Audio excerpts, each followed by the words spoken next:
রংপুরে যে ছেলেটাকে মারলো তার ওই ছেলের কি নাম? আবু সাইদ, মুসলমান সন্তান। বারান্দায় ছোট্ট বাচ্চা মাকে নিয়ে দেখতে গেছে কি হচ্ছে, মাও মারা গেছে, বাচ্চাও মারা গেছে। রিক্সাওয়ালা বেচারা রিক্সা ঠিক করতেছে, মাথায় গুলি এসে শেষ। আপনাদের সরকারি কর্মকর্তারা হয় বড় বড় বই পড়ে হয় চোর ডাকাত। এই রাজনৈতিক ব্যবস্থায় আপনাদেরকে জালেম বানাচ্ছে। ডোনাল্ড ট্রাম্পের কানের পিছন দিয়ে গুলি বেরিয়ে গেছে। আপনি কেনা? আপনি কে?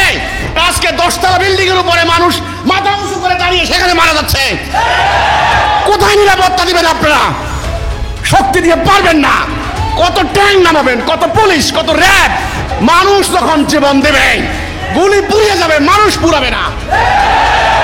ছোট ছোট বাচ্চাকে মায়েরা ওই কাফনের কাপড় বেঁধে দিয়ে রাস্তায় নামিয়ে দেবে।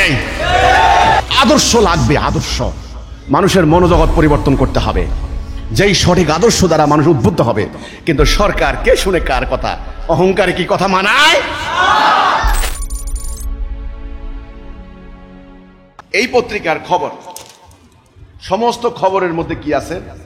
গুলি, মামলা, আহত, নিহত, এই খবর। আর কোনো খবর নাই। এই পত্রিকা এইটাই খবর, বিশ্বের এটাই খবর, এবং দেশের এইটাই খবর, আর কোনো খবর নাই।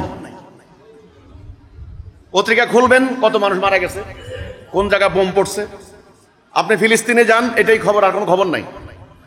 ভারতে যান, একই খবর। আজকের খবরের কথা, সর্বশেষ মৃত্যু দাঁড়িয়েছে 204 জন, আরো মৃত্যুর আশঙ্কা। আহত মানুষের ঢল নেমেছিল উত্তরার 7টি হাসপাতালে। আহত মানুষের ঢল, কারো চোখ নাই, কারো হাত নাই, কারো পাও নাই, অনেকের গুলিতে ঝাঁঝরা হয়ে গেছে। এই খবর কোনো ফিলিস্তিনের খবর নয়। এটা কি ফিলিস্তিনের খবর? এটা কি মিয়ানমারের খবর? এটা কি কাশ্মীরের খবর? আফগানিস্তানের তোরাবোড়া পাহাড়ের খবর? না, এটা আপনার আমার প্রিয় জন্মভূমি বাংলার খবর। এটা বাংলার খবর, আপনার চোখের সামনে। এই জুলাই মাসের খবর। কোটা বিরোধী আন্দোলন করতে নামছিল স্টুডেন্টরা, ছাত্ররা। সেই আন্দোলন প্রথমে ছিল একটা নিরীহ একটা প্রতিবাদ সমাবেশের মতো। তারপরে হতে হতে হতে হতে আজকে সেনাবাহিনী রাস্তায়, আজকে ট্যাঙ্ক রাস্তায়। এই পরিস্থিতি বলার আগে আমি একটু গোড়ার কথা বলতে চাই। যাদের ইমান আছে, ইমানদারদের সাথে কথা বলবো। যাদের ইমান নাই, বেঈমান, তাদের সাথে কথা বলে লাভ নাই। আর যারা আল্লাহ সম্পর্কে, রাসূল সম্পর্কে, পরকাল সম্পর্কে যারা সন্দিহান, এই ধরনের মুশরিকদের সঙ্গে কথা বলে কোনো লাভ নাই। আল্লাহ রাব্বুল আলামিন পবিত্র কোরআনে বলেছেন, সৃষ্টির শুরুতেই এই তথ্য আল্লাহ আমাদেরকে দিয়েছেন, আমরা যেন সারা জীবন এটা মনে রাখি। এই সারা জীবন মনে রাখার নাম জিকির। ফাজকুরুনি আযকুরুকুম ওয়াশকুরুলি ওয়ালা তাকফুরুন। আমার জিকির করো, আমি তোমার জিকির করব। সারা জীবন আল্লাহর ওই কথা মনে রাখার নাম জিকির। এই বান্দরের মতো গাছে লাফিয়ে ওঠার নাম জিকির নয়। আল্লাহ তাআলা তথ্য দিয়েছেন মানব জাতির এই পরিস্থিতি হবে। সৃষ্টির শুরুতে আল্লাহ রাব্বুল আলামিন যখন আদমকে সৃষ্টি করবেন, তখন সমস্ত মালায়েকদেরকে ডেকে বললেন, ফেরেশতা। মালায়েক বললে অনেকে বুঝে না, ফেরেশতা। ফেরেশতা বললে বুঝে, এটা ফার্সি ভাষা। এই মালায়েক হলো ইংরেজিতে বলে, আর হলো মালায়েক হলো আরবি, মালাইকা। এটা হলো সিঙ্গুলার প্লুরালের ব্যাপার, সেটা ভিন্ন হিসাব। শুনেন, যখন আল্লাহ রাব্বুল আলামিন সৃষ্টি করবেন, তখন সবাইকে ডাক দিলেন যে আমি আমার খলিফা বানাবো। তোমরা কি বলো?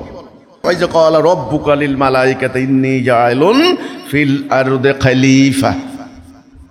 আমি আমার খলিফা বানাবো, খলিফা।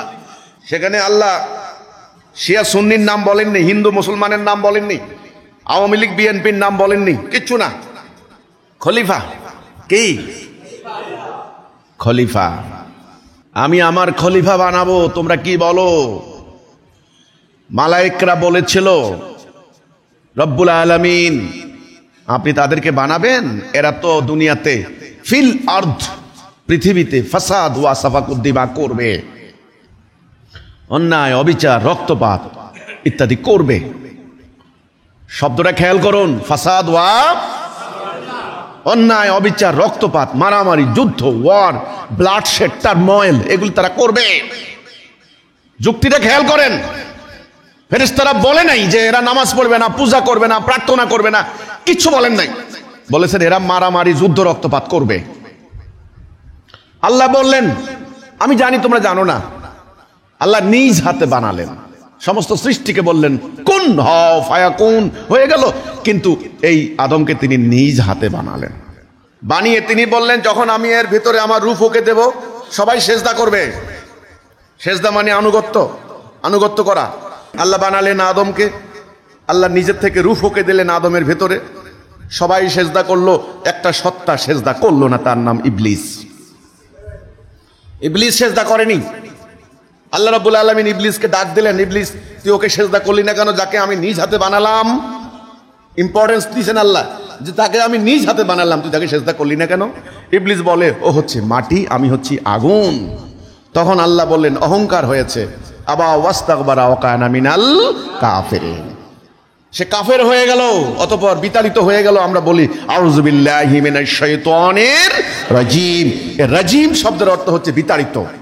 ওকে বিতাড়িত করে দিলেন আল্লাহ, গেট আউট করে দিলেন। তখন সে বলেছে আল্লাহ, যেই আদমকে তুমি আমার উপরে শ্রেষ্ঠত্ব দিলে, আমাকে সুযোগ দাও, অবকাশ দাও, আমি তাকে তোমার পথে থাকতে দেব না। চ্যালেঞ্জ হয়ে গেছে। আল্লাহ বললেন যা, তোকে সুযোগ দিলাম কিয়ামত পর্যন্ত। এই ইবলিস ক্ষমতা পেয়ে আদমের রন্ধ্রে রন্ধ্রে, আদমের শিরা উপশিরায়, চিন্তা চেতনায়, তার রক্তের প্রতিটা কণিকায় কণিকায় প্রবেশ করার সে অথরিটি পেয়ে গেল। আর ইবলিসের বাহিনী হচ্ছে শায়াতিন, বহু বচন, শয়তান, শয়তানগুলি শয়তান। তখন আল্লাহ বললেন তুই তোর অশ্বারোহী পদাতিক বাহিনী দ্বারা হামলা কর, ওদের ধনে জনে শরিক হয়ে যা। তখন ইবলিস বলে তুমি দেখবে তোমার অধিকাংশ বান্দাকে আমি সিরাতুল মুস্তাকিম থেকে সরাই নিচ্ছি, অধিকাংশ বান্দা। তখন আল্লাহ বলেন, এখানে আল্লাহর সাথে ইবলিসের ডায়ালগ, সংলাপ, এটা কোরআন থেকে কথা বলছি আমি, বানানো কথা বলার জন্য দাঁড়াই নাই। তখন আল্লাহ বলেন আরে যা, তবে মনে রাখিস আমার মুখলেস বান্দাদের উপর তোর কোনো হাত থাকবে না। তাহলে বান্দা দুই প্রকার হয়ে গেল। একটা হচ্ছে ইবলিসের নিয়ে যাওয়া, অধিকাংশ লোক চলে যাবে সেদিকে, আর কিছু মুখলেস আবেদ বান্দা, যেগুলো আল্লাহর খাঁটি বান্দা, এদেরকে নিতে পারে। মুখলেস শব্দটা আরবিতে, ইংরেজিতে বললে অ্যাপ্রোপ্রিয়েট ওয়ার্ড দ্বারা হচ্ছে সিনসিয়ার, বাংলা হচ্ছে অকপট। সিনসিয়ার, অকপট মানে যার ভিতরে বাহিরে, যে ভিতরে ঈমান আনলো আল্লাহর প্রতি, বাহিরে তার কর্মে প্রমাণিত হবে, এটা হলো সিনসিয়ার। আর যার ভিতরে একটা বাহিরে আরেকটা, ওটার নাম মুনাফিক। মুনাফিকরা সবচাইতে বড় নাপাক, আল্লাহ কোরআনে বলেছেন।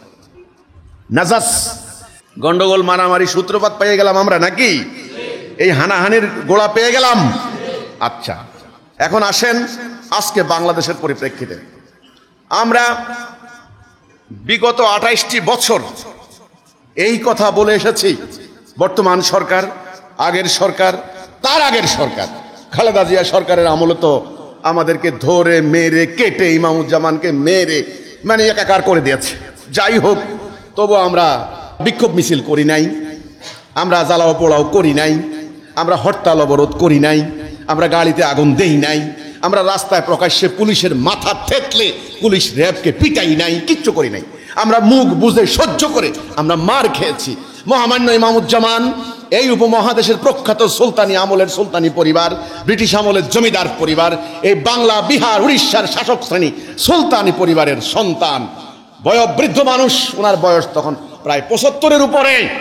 এই মানুষটাকে ধরে নিয়ে 15 দিন ধরে উত্তরা জেআইসি ইন্টারোগেশন সেলে টর্চার চালানো হয়েছে, কিন্তু আমরা কিচ্ছু করি নাই, কিচ্ছু বলি নাই।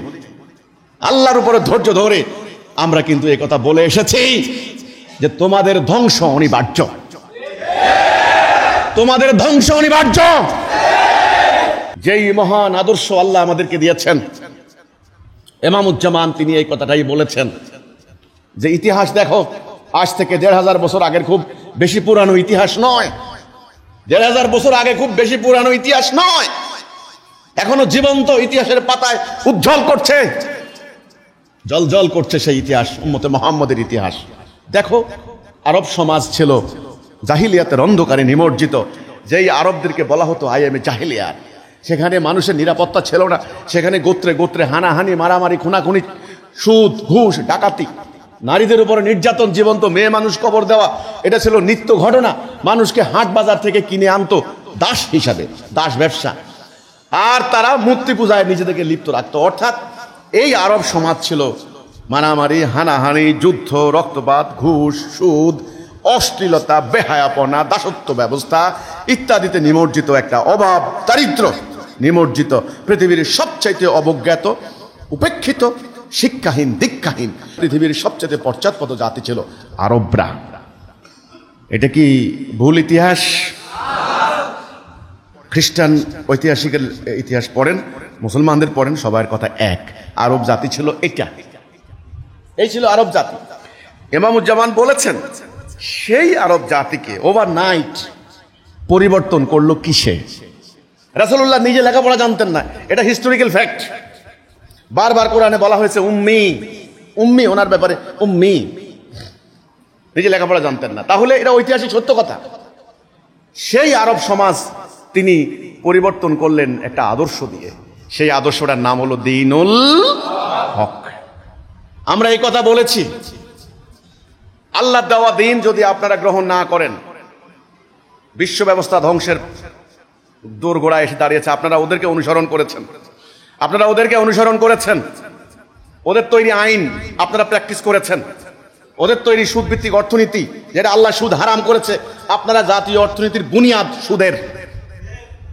সুদ কি মোমেনের জন্য হারাম না হালাল? কোরআন কি বলে? এই আয়াত কোন আলেম না জানে, কোন সচিব না জানে, কোন ব্যাংকের এমডি না জানে, কোন পিয়ন না জানে যে সুদ হারাম? এই সুদ আজকে আপনার জাতীয় অর্থনীতির বেস, বুনিয়াদ। আমদানি রপ্তানি, এক্সপোর্ট ইম্পোর্ট, সমস্ত বিজনেস সুদের উপরে। পুরো ব্যাংক ব্যবস্থা, ব্যাংক, বিমা, সবকিছু সুদের উপরে, সোজা কথা। তাহলে ওদের তৈরি সুদ, আর এই কোর্ট কাছারিতে আইন আদালত, এই যে মামলা, এখন বর্তমানে বাংলাদেশে 40 লক্ষ মামলা পেন্ডিং, 40 লাখ। এই আইন আদালত, এই কোর্ট কাছারি, এই যে বিচার ব্যবস্থা, এটা কি আল্লাহ দেওয়া না ব্রিটিশ রোমান আইন? তাহলে আল্লাহর আইন কি নাই? আপনি মুসলমান, আল্লাহ বলেছেন নামাজ পড়তে, দৌড়ছেন নামাজ পড়তে আসছেন, দৌড়ে নামাজ পড়তে আসছেন, ভালো কথা। কিন্তু আল্লাহ যে বলছেন আমার আইন দ্বারা বিচার করো, সেখানে কোথায় আল্লাহর আইন? কোথায়? এই আল্লাহ এই জন্যই বলেছেন ও আমার কিছু মানবে, আপাতত মিনুনা বিবাদিল কিতাবে ওয়াতাকফুরুনা বিবাদ, কিছু মানবে কিছু মানবে না। সুবিধাজনক যেটা হয়, মিষ্টি খাওয়ার সুন্নত মানলা, আর তলোয়ারে কোপ খাওয়ার সুন্নত মানবা না। এই সুন্নত মানবা, ভালোই হয়েছে। জুব্বা পড়লা সুন্নত, যুদ্ধ করা, জিহাদ করা, ওটা সুন্নত না। এই জন্য সুবিধাজনক সুন্নত তোমরা বাইনা নিছ, কিছু মানবা কিছু মানবা না।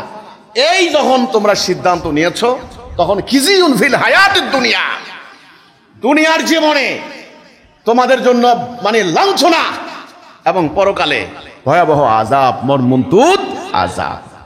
এটা শিরক, আংশিক মানা আংশিক না মানা। তখন আমরা বলেছি ওদেরকে আমরা বান্দরের মতো অনুসরণ করেছি এতদিন, মাসিমারা কেরানির মতো। কারণ ওরা আমাদেরকে দখল করেছিল আজ থেকে 300 বছর আগে। পুরো মুসলিম বেল্ট সামরিক শক্তি বলে দখল করেছে। আমরা পরাজিত হয়েছিলাম ওদের হাতে। কেন পরাজিত হয়েছি, কি কারণে, আমাদের দেশের সাধারণ গ্রামের খেটে খাওয়া সাধারণ মুসল্লিরা জানেন না, তাদেরকে সেই ইতিহাস পড়ানো হয় নাই। খালি 71-এর ইতিহাস ওকে পড়ান, অসুবিধা নাই। 47-এর ইতিহাসও পড়ান, ব্রিটিশ আমলের ইতিহাসও পড়ান, আরো জান না উম্মতে মুহাম্মদের ইতিহাস কে পড়াবে? কে পড়াবে? আরবের ইতিহাস কে পড়াবে? রাসূলুল্লাহর বিজয়ের ইতিহাস কে পড়াবে? আংশিক পড়াইবেন, মারামারি হবে। কারণ আল্লাহ আপনাকে 2 চোখ দিয়েছেন, ডান চোখ বাম চোখ, 2 হাত দিয়েছেন, রাস্তাও 2টা দিয়েছেন আপনার সামনে। 2টি পথ আপনার সামনে পরিষ্কার থাকতে হবে। আমার কথা হচ্ছে এখানে আমরা প্রস্তাব দিয়েছিলাম যে আল্লাহ দেওয়া জীবন ব্যবস্থা গ্রহণ করুন, জাতীয় রাষ্ট্রীয় জীবন। আল্লাহ দেওয়া জীবন ব্যবস্থার রূপরেখাটা কেমন সেটা আমরা তুলে ধরেছি, কিন্তু আমাদের কথা তো নিবেন না। আমরা ছোট মানুষ, আমাদের কথা নিবেন না।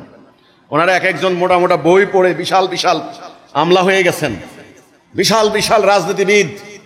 সেই রাজনীতিবিদ দেশের একজন এমপি বাংলাদেশ থেকে তুলে নিয়ে ইন্ডিয়াতে গায়ের চামড়া তুলে টুকরা টুকরা করে বাথরুমে ফ্যাশ করে দিয়েছে। আমাদের কথা নিবেন না। কেন নিবেন না? কারণ অন্ধের মতো তাদেরকে অনুসরণ করতে করতে, ওদের আনুগত্য করতে করতে সব শেষ। এখন পরিস্থিতি কি হয়েছে, এই পত্রিকা আমি আপনাদেরকে বললাম। গত এই জুলাই মাসের সেই 15 তারিখ 14 তারিখ থেকে শুরু হয়েছে বিক্ষোভ সমাবেশ, হতে হতে হতে হতে গত সপ্তাহ পর্যন্ত কি হলো, পত্রিকা ভাষ্য 200 লোক, 204 জনের সর্বশেষ মৃত্যুর খবর। এই সংখ্যা বাড়বে। অনেকে বলছে শত শত মৃত্যু, সে তথ্য আমাদের কাছে নাই। হাজার হাজার আহত। এই যে ধ্বংসযজ্ঞ, আপনারা কি দেখেছেন ঢাকা মহানগরীতে ধ্বংসের? আমি মানে এই জরুরি অবস্থা যখন তিন ঘন্টার বিরতি দেওয়া হয়েছিল, 4 ঘন্টার, এই 4 ঘন্টার সুযোগ নিয়ে আমি তখন ঢাকা থেকে বেরিয়েছি। আসতে আসতে যা দেখলাম, কোনো সভ্য রাষ্ট্রে, কোনো সভ্য সমাজে এই ধরনের ধ্বংসাত্মক কার্যক্রম হয় না। সমস্ত সরকারি অফিস, মানে 10 তলা 12 তলা বিল্ডিং জ্বলে পুড়ে ছাই হয়ে গেছে। মেট্রো রেল, ফ্লাইওভার একদম ধ্বংস হয়ে গেছে, একেবারে ধ্বংসস্তূপে পরিণত হয়েছে। ছাই ভস্ম হয়ে গেছে, কয়লা কঙ্কাল দাঁড়িয়ে আছে। রাস্তা রাস্তা বাস, শুধু এক একটা অফিসের সামনে 50টা 60টা 100টা গাড়ি। এক একটা গাড়ি 2 কোটি 3 কোটি টাকা দামের। আপনার আমার গাড়ি না, সচিবদের জন্য আনা গাড়ি। কোটি কোটি টাকা দামের গাড়ি, শত শত গাড়ি জ্বলে পুড়ে ছারখার হয়ে গেছে। রাস্তায় রাস্তায় রাস্তায় শুধু পোড়া আর পোড়া, আশেপাশে শুধু পোড়া গন্ধ। মনে হয় যেন এটা সিরিয়া। প্রতিটা হাসপাতালে যান, মানুষের কাতরানি, চিৎকার। আমরা দেখলাম পুলিশকে মানে লাঠি দিয়ে গুতিয়ে গুতিয়ে হত্যা করেছে, র্যাবকে হত্যা করেছে, র্যাবের ড্রাইভারকে হত্যা করেছে। সবচাইতে ভয়ঙ্কর হচ্ছে মানুষকে মেরে ডিশ লাইনে তার পেঁচিয়ে গাজীপুরের মেয়রের কি সেক্রেটারি নাকি তাকে নিয়ে ঝুলে রেখেছে। এরপর যাত্রাবাড়ি ফ্লাইওভারে আমরা শুনেছি, আমি নিজে চোখে এটা দেখি নাই, পুলিশকে মেরে ফ্লাইওভারে ঝুলিয়ে রেখেছে। কি নির্মমতা, কি নিষ্ঠুরতা। আবার পুলিশ এই যে রংপুরে যে ছেলেটাকে মারলো, তার ওই ছেলের কি নাম? আবু সাঈদ, মুসলমান সন্তান। কি নাম? আবু সাঈদ। এই যে আজকে শুক্রবারে তাদের নামে মিলাদ মাহফিল হবে, বিভিন্ন দল ঘোষণা দিয়েছে, মুসলমান। আর যে পুলিশটা গুলি করেছে, তার ফেসবুকে পরের দিন প্রচার করেছে যে তার দাড়ি আছে, টুপি আছে, নামাজ পড়ে, সেও মুসলমান। কি হলো? মুসলমান মারছে কাকে? এক নামাজি মারছে কাকে? আবু সাঈদকে মারছে আব্দুল্লাহ, আব্দুল্লাহকে মারছে আবুল কালাম, মোহাম্মদকে মারছে ইসমাইল, ইসমাইলকে মারছে ইব্রাহিম। কি হচ্ছে? কি হচ্ছে? এই যে ধ্বংসগুলি হচ্ছে, কার সম্পদ? কে হবে ঋণী? বাংলাদেশ এই বছর বিদেশিদের কাছে এই বছরের হিসাব $100 বিলিয়ন ঋণ। এই বছর সুদ দিতে হবে সরকারকে 1,28,000 কোটি টাকা। এবারে জাতীয় বাজেটের 22% হবে সুদের টাকা। রাজনীতি করেন, শখ লাগে, খুব মজা। এই রাজনীতি ধ্বংস করে দিয়েছে। নির্দোষ যতগুলি মানুষ মারা গিয়েছে, বলা হচ্ছে আন্দোলনের সঙ্গে সম্পৃক্ত নয়, এর থেকে মানুষ, অর্ধেকের বেশি মানুষ মারা গিয়েছে। বারান্দায় ছোট্ট বাচ্চা মাকে নিয়ে দেখতে গেছে কি হচ্ছে, মাও মারা গেছে, বাচ্চাও মারা গেছে। রিক্সাওয়ালা বেচারা রিক্সা ঠিক করতেছে, মাথায় গুলি এসে শেষ। আমার পাশের গলিতে একটা ছেলে এই গ্যারেজে কাজ করে, তার মালিক তাকে পাঠিয়েছে পাশের দোকানের থেকে একটা পার্টস আনার জন্য। বুলেট এদিক দিয়ে ঢুকেছে, ওদিক দিয়ে বেরিয়ে গেছে। জাগার ডেট। অর্ধেকের থেকে বেশি লোক মারা গিয়েছে যারা আন্দোলনের সঙ্গে সম্পৃক্ত নয়। নির্দোষ নিরপরাধ। রাসূলুল্লাহর একটা হাদিস আছে, সময় আসবে হত্যাকারী এবং নিহত উভয়ে জানবে না কেন হত্যা করা হয়েছে, কেন সে মারা গেছে। মিলল কিনা এই সময়? আমরা বলেছি সরকারকে, জনগণকে বলেছি, জনগণ তোমরা এই পর্যন্ত গণতন্ত্রের জন্য, সমাজতন্ত্রের জন্য, মানুষের তৈরি বিধান কায়েমের জন্য তোমরা লড়াই করেছো, জীবন দিয়েছো, তোমাদেরকে শান্তি দেয় নাই। আসো তোমরা আল্লাহর সঙ্গে অঙ্গীকার করো, তোমরা বলো লা ইলাহা ইল্লাল্লাহ, আমরা আল্লাহর হুকুম ছাড়া কারো হুকুম মানবো না। আসো তোমরা এক জাতি হও, ওয়ান নেশন, তোমাদের একজন ইমাম হবেন, তোমরা আল্লাহর বিধান দ্বারা জমিনকে পরিচালিত করো, তোমরা হবে ভাই ভাই, তোমরা হবে মুমিন, তোমরা আল্লাহর খেলাফত করো, তোমরা ইবলিসের খেলাফত করো না। আমরা জনগণকে এই কথা বলেছি, আর সরকারকে বলেছি। সরকার, আপনারা রাষ্ট্র পরিচালনা করছেন, সরকারে গেলে তো অনেক পাওয়ার, আপনাদের রাষ্ট্র ক্ষমতা, আপনাদের হাতে আছে শক্তি, অস্ত্র, পুলিশ, র্যাব, গোলাবারুদ, আইন, সেনাবাহিনী, ট্যাঙ্ক, আপনাদের হাতে আছে শক্তি। শুধুমাত্র শক্তি দিয়ে, জোর জবরদস্তি করে সমাজে শান্তি আনা যায় না, জনপ্রিয়তা হাসিল করা যায় না, শাসন করা যায় না। করা যায় সাময়িক, হালাকু খান শাসন করেছে, ইতিহাস থেকে মুছে গিয়েছে। মঙ্গলরা শাসন করেছে, ইতিহাস থেকে মুছে গিয়েছে। শক্তির সঙ্গে লাগে একটা আদর্শ, শক্তির কথা আল্লাহ কোরআনে বলেছেন। হ্যাঁ, আল্লাহ নিজেই শক্তিমান। আল্লাহু আকবার, এই আকবরিয়াত কথাটা মানে কি? শক্তির প্রতীক। আল্লাহ নিজেই কোরআনে বলেছেন তোমরা শক্তি অর্জন করো। ঠিক আছে, কিন্তু শক্তির সঙ্গে লাগবে কি? আদর্শ। আপনাদের কাছে সেই আদর্শ নাই। আপনাদের সরকারি কর্মকর্তারা হয় বড় বড় বই পড়ে হয় চোর ডাকাত। সামান্য কৃষক শ্রমিকের সন্তান পান্তাভাত খেয়ে খেয়ে স্কুল কলেজে গিয়েছে, সরকারি টাকায় লেখাপড়া করেছে, সরকারি খরচে প্রশিক্ষণ দিয়েছে। এইবার বাপের কোন রকম সনের ঘর, সেই সন্তান মাত্র 20 বছর আমলা হয়ে 1000 কোটি টাকার মালিক হয় কি করে? চুরি করা ছাড়া। তাহলে এই শিক্ষা ব্যবস্থায় আপনাদেরকে চোর ডাকাত বানাচ্ছে, এই রাজনৈতিক ব্যবস্থায় আপনাদেরকে জালেম বানাচ্ছে, এই বিচার ব্যবস্থায় আপনাদেরকে দুর্নীতিবাজ বানাচ্ছে। আসুন, শক্তি প্রয়োগের পাশাপাশি একটা আদর্শ লাগবে, যেই আদর্শ মানুষের মনোজগতের পরিবর্তন ঘটবে, মানুষের মনস্তত্ত্বের পরিবর্তন ঘটবে, চিন্তা ভাবনার পরিবর্তন ঘটবে। সেই আদর্শ আপনাদের কাছে নাই। পশ্চিমারা দেউলিয়া। আপনারা যে আমেরিকার গণতন্ত্র দোহাই দিচ্ছেন, ডোনাল্ড ট্রাম্পের কানের পিছন দিয়ে গুলি বেরিয়ে গেছে। আপনি কেনা? আপনি কে? পার্লামেন্টে হামলা চালিয়েছে ডোনাল্ড ট্রাম্প। ওরা গণতন্ত্র, তাই না? ব্রিটেনে গণতন্ত্র, রাশিয়া তো গণতন্ত্রই নাই। আপনারা ওদেরকে বানরের মতো অনুসরণ করছেন। আমরা বলছি, আসুন, আদর্শ আমরা পেয়েছি আল্লাহর পক্ষ থেকে। এই আদর্শ দিয়ে সভ্যতা নির্মাণ করা যায়। রোমান সভ্যতা, গ্রিক সভ্যতার ওরা অনুসরণ করছে, আমরা অনুসরণ করবো আল্লাহর দেওয়া সভ্যতা। কোন পুলিশ বাহিনী ছিল না, রাস্তায় রাস্তায় র্যাব ছিল না, একা একটা মেয়ে মানুষ হাজার হাজার মাইল চলে গেছে, কোনো ভয় নাই। আর আজকে 10 তলা বিল্ডিং এর উপরে মানুষ মাথা উঁচু করে দাঁড়িয়ে সেখানে মারা যাচ্ছে। কোথায় নিরাপত্তা দিবেন আপনারা? শক্তি দিয়ে পারবেন না। কত ট্যাঙ্ক নামাবেন, কত পুলিশ, কত র্যাব, পারবেন না। মানুষ যখন জীবন দেবে, গুলি পুড়িয়ে যাবে, মানুষ পুরাবে না। ছোট ছোট বাচ্চাকে মায়েরা ওই কাফনের কাপড় বেঁধে দিয়ে রাস্তায় নামিয়ে দেবে। আমি দেখেছি একটা নারী সাংবাদিককে চট্টগ্রাম রোডে উলঙ্গ করে পিটিয়েছে, তার গালের মধ্যে ম্যাচ লাইট মারিয়ে গাল পুড়িয়ে দিয়েছে। আমরা বলেছি আপনাদের কাছে আদর্শ নাই। আপনারা পশ্চিমাদের অনুসরণ করেছেন, তারাই দুইটা বিশ্বযুদ্ধ করে তারা ধ্বংস হয়ে গিয়েছে। 14 কোটি বনি আদম খুন করেছে। ফিলিস্তিনে গত 1 বছরে, 1 বছর না 6 মাসে 40,000 নির্দোষ নিরপরাধ মানুষ খুন করেছে। কিসের জাতিসংঘ, কিসের ইউনাইটেড নেশনস, কিসের মানবাধিকার, কিসের হিউম্যানিটেরিয়ান ল? সভ্যতাবাদী। আল্লাহর এই দুনিয়াকে 215 টুকরায় ভাগ করে, যেখানে আমেরিকার টোটাল আয়তন প্রায় 99 লক্ষ বর্গ কিলোমিটার, সেখানে জনসংখ্যার ঘনত্ব কত? অস্ট্রেলিয়ার জনসংখ্যার ঘনত্ব কত? নিউজিল্যান্ডের জনসংখ্যার ঘনত্ব কত? কানাডার জনসংখ্যার ঘনত্ব কত? কানাডার জাস্টিন ট্রুডো, উনি মানবাধিকারের একজন প্রবক্তা হয়ে গেছেন, অথচ মানবাধিকার গ্যারান্টি আমরা দিয়েছি। আমাদেরকে জাতিসংঘের দরজায় গিয়ে কড়া নাড়তে হচ্ছে। আমরা হতভাগা জাতি। আমরা তখন সরকারকে বলেছিলাম আদর্শ লাগবে, আদর্শ।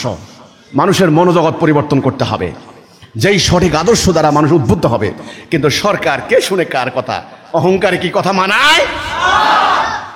পরিস্থিতি এমন দাঁড়িয়েছে, কে কখন কার হাতে প্রাণ যায় ঠিক নাই। রাস্তায় রাস্তায় মানুষ হেনস্থা হবে। কোন ভদ্রলোক, সভ্য লোক কি আপনার কি মান, কি সম্মান, কি ভদ্র, কি অভদ্র দেখার বিষয় নয়।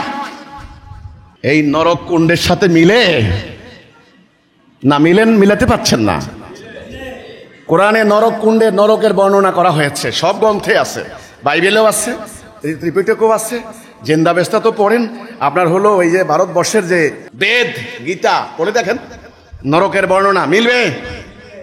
মিথ্যা মিথ্যা মিথ্যা, ছলনা ছলনা ছলনা, বাড়াবাড়ি বাড়াবাড়ি বাড়াবাড়ি, গুজব গুজব গুজব, প্রতারণা প্রতারণা প্রতারণা, সন্ত্রাস সন্ত্রাস সন্ত্রাস, দুর্নীতি দুর্নীতি, ডাকাতি ডাকাতি, খুন খুন। নরক কুণ্ডের সাথে মিলে। এই অবস্থায় কি করবেন? কি করণীয়? করণীয় আমি জনগণের সামনে, আমি সরকারের সামনে এই প্রস্তাব দিয়েছি। আমার প্রস্তাব, আমি কখনো ময়দানে জনসভায় দেই, কখনো ঘরে এসে আবার আলোচনার মধ্যে সেটা আমার বক্তব্য সোশ্যাল মিডিয়াতে দেওয়া হচ্ছে, কখনো কখনো আমি অনলাইনে বসে এবার লাইভ অনুষ্ঠানে বলতে থাকি, দেখি না কর্তা ব্যক্তিদের কানে খবর যায় কিনা। আমি চেষ্টা করে যাচ্ছি। আমার বক্তব্য একদম পরিষ্কার। এই উদ্বুদ্ধ পরিস্থিতি, এই জনগণের এবং সরকার এবং জনগণের মধ্যে যে আস্থাহীনতা, দূরত্বের সৃষ্টি হয়েছে, এই হানাহানি, এই যে কোনো সুযোগ পেলেই এখন ভয়াবহ তাণ্ডব শুরু হয়ে যেতে পারে, যেটা নমুনা সরকার দেখেছেন। আমরা পরিষ্কার করে বলতে চাই, এখনো সময় আছে, এখনো সময় ফুরিয়ে যায়নি। অত্যন্ত অল্প সময়, অত্যন্ত ক্ষীণ সময়, অত্যন্ত তাকে বলা হয় একদম লাস্ট আওয়ার। এখনো সময় ফুরিয়ে যায়নি। আসুন, বসুন, আলোচনা করুন। একটা প্রস্তাব আমরা দিচ্ছি, যেই প্রস্তাব গ্রহণ করলে, যেই আদর্শ গ্রহণ করলে ইনশাআল্লাহ আমি আল্লাহর উপর ভরসা রেখে আমি নিশ্চিত করে বলতে পারি, ইনশাআল্লাহ এই জমিন ইরাক, সিরিয়া, আফগানিস্তানের মতো হবে না। আমি ইনশাআল্লাহ নিশ্চিত করে বলতে পারি, কোনো মানুষ অন্যায়ভাবে মৃত্যুবরণ করবে না, কোনো মানুষ অধিকার হারা হবে না। আজকের এই গন্ডগোল, এই সমস্যা, এই রাজনৈতিক হানাহানি, এই আন্দোলনের ফলে কি হবে দেখুন। বহু হাজার হাজার ক্ষুদ্র ব্যবসায়ী, যাকে বলা হয় স্মল ইন্ডাস্ট্রি, যেগুলি আপনার হলো এসএমই লোন নিয়ে যারা করেছে, হাজার হাজার তারা কিন্তু দেউলিয়া হয়ে যাবে, তারা কিন্তু লস খাবে। তারপরে কি দ্রব্যমূল্যের দাম বাড়বে, ব্যবসায়িক সিন্ডিকেট তারা আরো বেশি লুণ্ঠন করবে, কারণ আনরেস্ট অবস্থায় এরা সুযোগ নেয়, মানুষের জীবনযাত্রা আরো বড় কঠিন হয়ে যাবে। এই সংকট চলাকালীন আমরা দেখেছি ঢাকায় 1 কেজি সামান্য তরকারির দাম 100 টাকা। পেঁপের দাম মানুষ 5 টাকা 10 টাকা কেজি খাইছে সেদিন। সেই পেঁপে, আমাদের সে পেঁপে শব্দটা বলতে আমাদের কষ্ট হয়, বলতে সমস্যা। 150 টাকা 200 টাকা কেজি মানুষ সবচেয়ে মানে সস্তা তরকারি, এটা গরিব মানুষের খানা, সেটা মানুষ কিনতে পারে না। আর দামি খাবার বাদ দেন, ইলিশ মাছ বাদ দেন, 1 হালি ডিম আমি বলেছিলাম না 100 টাকা হবে, হয়েছে কি না? আমাকে এক লোক ফোন দিল, আমি বললাম ডিমের 1 পিস ডিম 25 টাকা। দোকানদার বলে যদি পারেন নেন, নাহলে নাই, বাদ দেন। এক পিস। যাত্রাবাড়ি আমার আত্মীয়, ওকে ফোন দিলাম, তোমাদের বাজার করতে পারছো? এক সপ্তাহ কোনো বাজার নাই, নিচে নামতে পারতেছি না। বাসার সামনে 4 জন গুলি খেয়েছে, নামবো কিভাবে? তো কাজেই এখন এই একটা লোকের পাঠাইলাম, দোকানদার কিছু ডিম নিয়ে বসে আছে, আন্ডা ডিম। তো একটা পিস কত? 25 টাকা। তাহলে আমি বললাম হালি কত? 100 টাকা। আমি বললাম, আমি যে কথাটা 6 মাস আগে বললাম ডিমের হালি 100 টাকা খাবি, এখন কি কথাটা মিললো? বলে হ, পাইছি তো। আমি তো, আরে ভাই বলো আমার কথাটা মিললো কিনা? বলে হ্যাঁ মিলছে তো। তা আমার কথা এটা যদি মিলে বাকিগুলাও মিলবে। সেটা কি আমি বলে দিচ্ছি। আমি কিন্তু প্রেডিকশন দেই না, আমি কিন্তু পীর ফকির না, আমি নবী রাসূল না, নাউজুবিল্লাহ। আমি আখেরি নবীর উম্মত।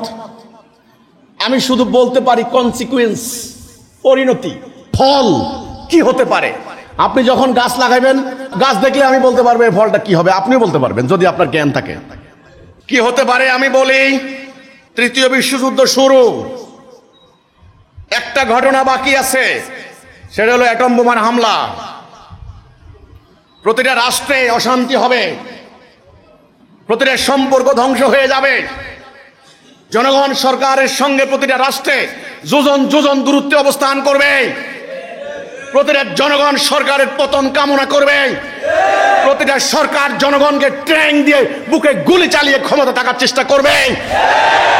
অল্প কিছু লোকের হাতে পৃথিবীর 90% সম্পদ পুঞ্জীবিত হয়ে যাবে। কোটি কোটি মানুষ না খেয়ে মারা যাবে। মানুষের শোষণ এমন পর্যায়ে হবে, মানুষ প্রকাশ্যে রাস্তায় কুপিয়ে মানুষকে মারবে নির্দয় ভাবে। আজকে সেটা আরো হবে সামনে।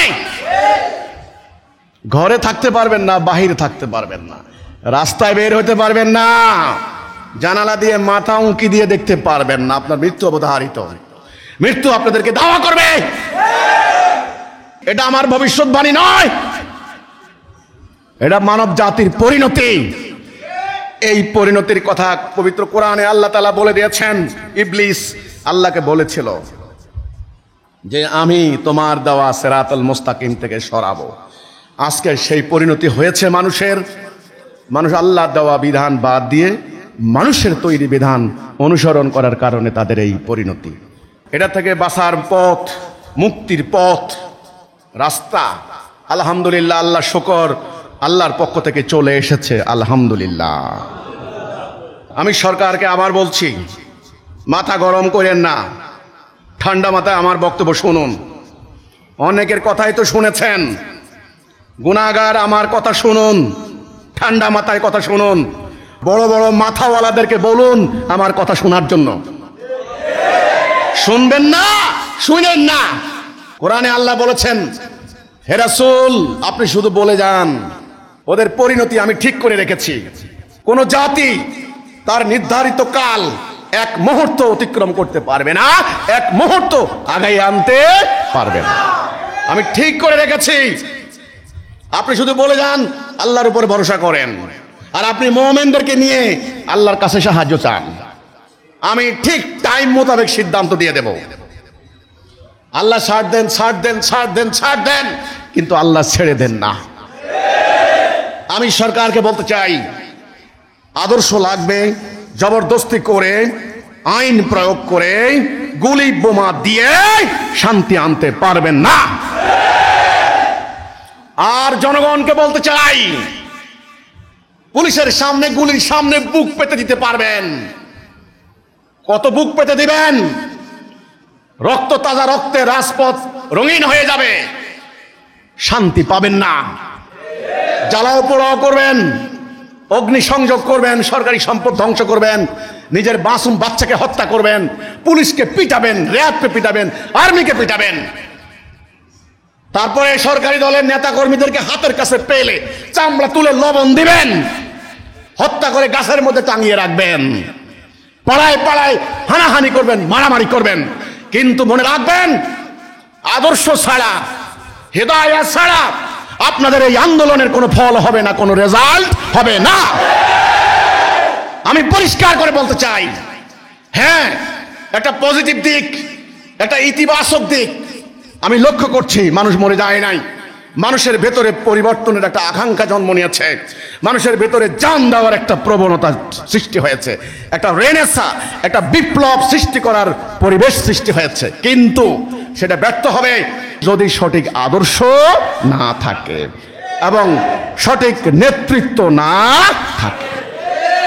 বিশ্বের বহু বিপ্লব শেষ হয়ে গিয়েছে আল্লাহর সাহায্য না থাকার কারণে। 71-এ কি কম বিপ্লব হয়েছে? লক্ষ লক্ষ মানুষের জীবন গিয়েছে, কিন্তু সঠিক আদর্শ না থাকার কারণে। একবার চেষ্টা করা হয়েছিল সমাজতন্ত্র কায়েম করবে, একবার গণতন্ত্র, কোনোটাই খাপ খায় না। পরে সংবিধানের মধ্যে লিখে দিয়েছে রাষ্ট্র পরিচালনার মূলনীতি হবে গণতন্ত্র, সমাজতন্ত্র, জাতীয়তাবাদ, ধর্মনিরপেক্ষতাবাদ। 4টা জিনিস দিয়ে জগা খিচুড়ি বানিয়ে সংবিধান রচনা করেছে। শান্তি হয়েছে? কেন? তোমরা না মুসলমান? তোমরা না আল্লাহ বিশ্বাস করো? তোমাদের সামনে সংবিধান থাকার পরেও তোমরা কেন বানালে? কাজেই জীবন দেবে, বাড়ি করে আগুন দেবে, দলে দলে হত্যা করে মারা যাবে জনগণ, তোমরা মুক্তি পাবে না। মুক্তির গ্যারান্টি একমাত্র ইসলাম, দ্বীনুল হক, যেটা আল্লাহর পক্ষ থেকে আমি বলছি তোমাদের সামনে। আসো, আমার কথা শোনো, আমার পিছনে দাঁড়াও, তোমরা বাঁচবে। তোমাদের বাঁচার আর কোনো পথ নাই, তোমরা বুলেটে মরে যাবে, কোনো বাঁচবে না। আমার বক্তব্য পরিষ্কার। আমি সরকারকে বলেছি, আমি জনগণকে বলেছি, রাজনৈতিক দলগুলিকে বলেছি, আমার বলার দায়িত্ব। আল্লাহ আমাকে শুধু বলার ক্ষমতা দিয়েছেন, পরবর্তী ক্ষমতা সময় আসলে প্রদর্শন করা হবে ইনশাআল্লাহ। এখন থেকে রাস্তায় তোমরা নামবে, আমরা ট্যাঙ্কের সঙ্গে মারামারি করব না, আমরা সরকারি সম্পত্তি ধ্বংস করব না। আমরা শান্তিপূর্ণভাবে শুধু এই কথাটা বলতে চাইব যে আল্লাহর দেওয়া আদর্শ চলে এসেছে, গ্রহণ করো, বাঁচবে, মাটি বাঁচবে, তোমার বংশ বাঁচবে, তোমার ভবিষ্যৎ বাঁচবে। আর যদি আমার প্রস্তাব গ্রহণ না করো, মারামারি খুনাখুনি করে ধ্বংস হওয়ার জন্য তৈরি থাকো।